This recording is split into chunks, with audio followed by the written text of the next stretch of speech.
أعوذ بالله من الشيطان اللعين الرجيم بسم الله الرحمن الرحيم الحمد لله رب العالمين والصلاة والسلام على سيد الأنبياء وخاتم المرسلين سيدنا ونبينا بالقاسم محمد وعلى أهل بيته الطيبين الطاهرين المعصومين واللعنة الدائمة الباقية لأعدائهم من الآن إلى قيام يوم الدين.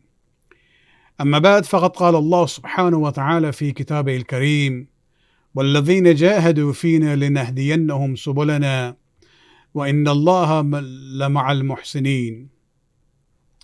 Dear brothers and sisters in Iman, Assalamu alaikum wa rahmatullahi wa barakatuh.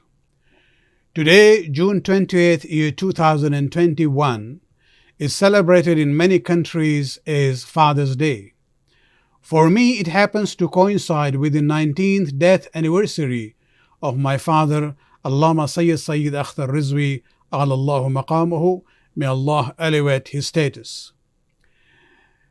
I would like to take this opportunity to present to you the recently completed biography of my late father.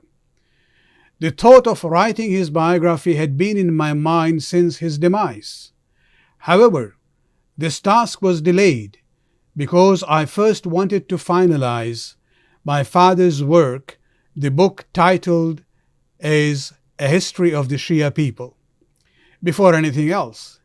And I had also to fulfill my promise to complete the remaining translation of volume 13 of Al-Mizan that he was working on when he passed away. Indeed, this task of writing the biography was a pleasure for me because it dealt with the biography of a person who migrated to a foreign country on a different continent amidst an unfamiliar language and culture to spread the message of Islam and Shiaism with limited resources. And yet for him to extraordinarily succeed in that mission is indeed a great achievement which could not have been accomplished without divine grace and the tawfiq of Allah subhanahu wa ta'ala. His name, Sayyid Akhtar, means the fortune star, the lucky star. When Al-Mustafa International University of Qom produced a documentary in his honor on his 10th death anniversary, they named it Akhtare Purfurugh, bright shining star. Hence the subtitle of this biography, which says The Shining Star. My father truly was a bright shining star that rose in Bihar in India, radiated across the Indian subcontinent, and illuminated the path of many Africans towards Shia Islam. Through his pen, he lit the lamp of Shiaism across continents and oceans, from Thailand, Indonesia, and Japan in the east, to Europe, USA, Caribbean islands in the west, and beyond.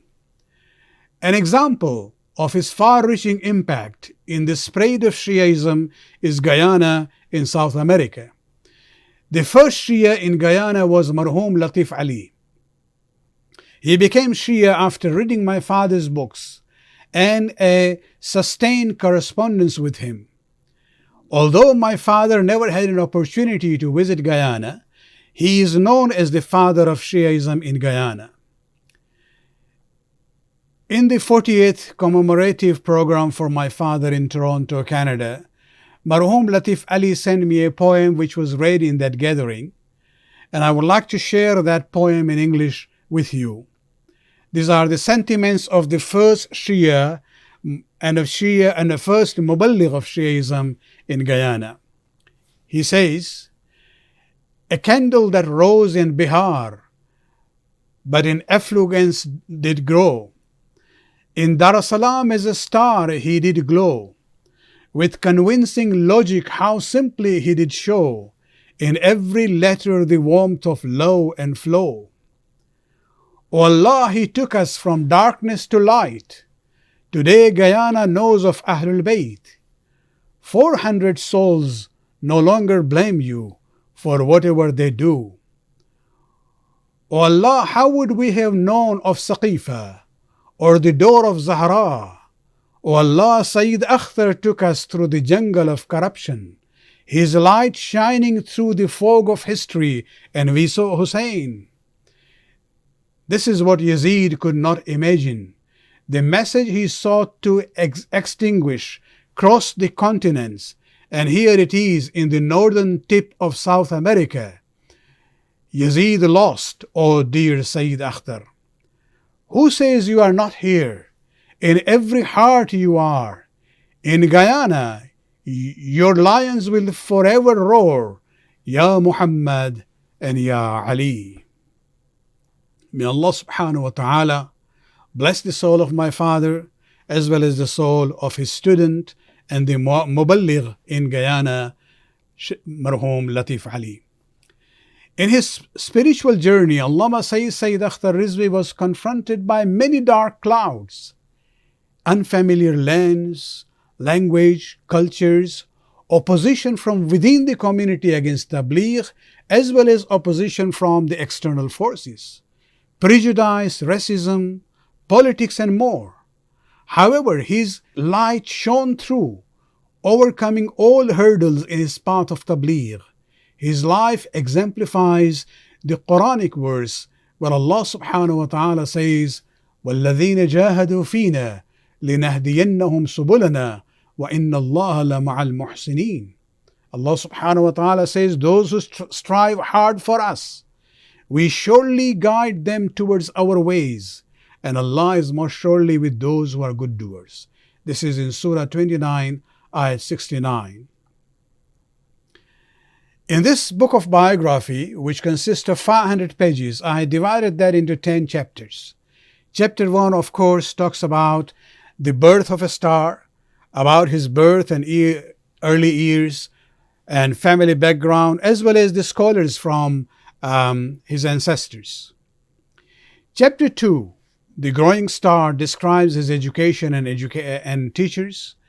And Chapter 3, The Rising Star, covers his life and activities in India as a resident alim in Hallor, UP, and as a high school teacher in Husainganj in Bihar. During this time, he was also very active in writing articles that was published in prominent journals of India and Pakistan, and also read among the educated individuals even in East Africa. He was also a concerned social worker and an active member of Anjumane Wazifeh Sadatul Mu'mineen, which helped the Shia youths to go for higher education by giving them interest for free loans. Chapter 4, The Voyaging Star, describes his migration to Africa and his quest for Tabligh among the Africans. Remember, before him, there had been no serious attempt of sharing the madhab of Ahlul Bayt with the African people. In this chapter, I have described in detail his inspiration for Tabligh, his planning for Tabligh, his persistence for Tabligh, and the internal opposition that he faced and how he was able to overcome it as far as Tabligh is concerned. His planning and persistence showed results, and the formal work of Tabligh continued under the name of Bilal Muslim Mission. Allama Rizvi's books and articles spread the light of Shiaism beyond the African continent. His books were republished in different countries and also translated in various languages in early and mid-70s. He mostly wrote in Urdu and English languages. In later part of his life, he also started writing in Arabic. According to my limited knowledge, Allama Rizvi in his generation was the only scholar from the Indian subcontinent whose Arabic works had been published in the Middle East. Some of his books had been translated into 22 languages: Albanian, Amharic, which is the Ethiopian language, Bangla, Bosnian, Burmese language, Farsi, Finnish, French, Gujarati, Hausa, the language in West Africa and Nigeria, Indonesian, Italian, Japanese, Kinyarwanda from Rwanda, Portuguese, Sindhi, Spanish, Swahili, Swedish, Thai, and Urdu languages. And remember that this all happened without him asking anyone to translate his work. This is how the people saw the impact of his writing, and they wanted to share that in their own languages. Chapter 5, entitled as The Illuminating Star, describes Allama Rizvi's long sojourn to India and the West from late 70s to 1986. During this time, he was busy translating Allama Tabatabai's Al-Mizan into English, from Arabic to English. He also visited, during that time, United States of America and United Kingdom. And during his stay in London, he, along with Shaheed Sayyid Mahdi al-Hakim and Sayyid Muhammad Bahr al-Ulum, they were among the founders of the World Ahlul Bayt League, which was actually able to bring together, in early 80s, the largest first Shia congregation on a global level. Chapter 6, The Rotating Star, covers his travels and writings, especially in the decade of 90s. We are talking about the last 10 to 15 years of his life. Chapter 7, The Setting Star, describes his demise in the year 2002. It also covers the condolences of the great Maraji, as well as the scholars and leaders of the Shia organizations from around the world, and ends with the church tributes by those who worked or knew him closely. The final 3 chapters present the awards and the ijazat which had been given to him, interesting reflection about his personality and family life, written by myself and other members of the family, and a photo album about his life. Some of them have never been seen in public. But we wanted to share his life to see that he was not only a person, busy in tabligh around the world, but he had also a very close, relationship with his family. The book ends with samples of Allama Rizvi's handwritings in different languages, in Urdu, Farsi, Arabic, and English, and a complete list of his written works. Today, if you were to visit the regions of Africa where he worked, you will be able to sense the presence of Shiaism. You will sense in the environment it is filled with the name of Ali, the name of Rasulullah, the name of the Imams of Ahlul Bayt. And this is the result of the hard work and perseverance of Allama Sayyid Saeed Akhtar Rizvi. I can confidently say that most of those who are working as religious scholars and missionaries in East Africa, South Africa, and the Horn of Africa are directly or indirectly students of Allama Sayyid Saeed Akhtar Rizvi. If you look at the growth of Shia Islam in Africa and the scholarly contribution in Swahili language from the Shi'i perspective, you will see that it is the work of those who were guided to the path of Ahlul Bayt by the late Allama.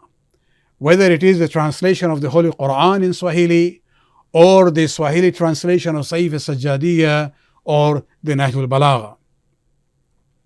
Hopefully, reading Allama Rizvi's life story will re-energize your spirit to serve the cause of Islam, even when challenges come your way.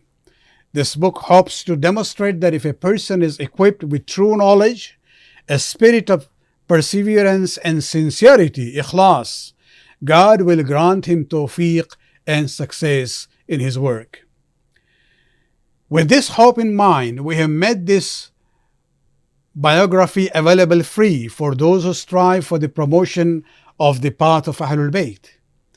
The PDF and ebook is available for download now at al-m.ca/biography. For the physical copies in the West, you can pre-order your free copy at the same link. In India, you can approach Idare-e-Islah in Lucknow or the office of World Islamic Network, WIN, in Mumbai for copies that are available now. And for Africa, Iran, and other regions, contact us at al-m.ca to arrange a copy. Inshallah, this written record of the life of my father will provide some inspiration, wisdom, and lessons that can be applied in various aspects of your life. Please remember him in your du'as, as well as pray for our efforts to continue his work in the way of Ahlul Bayt alayhim salatu wassalam.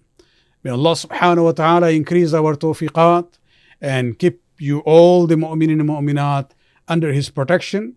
Wassalamu alaikum wa rahmatullahi wa barakatuh.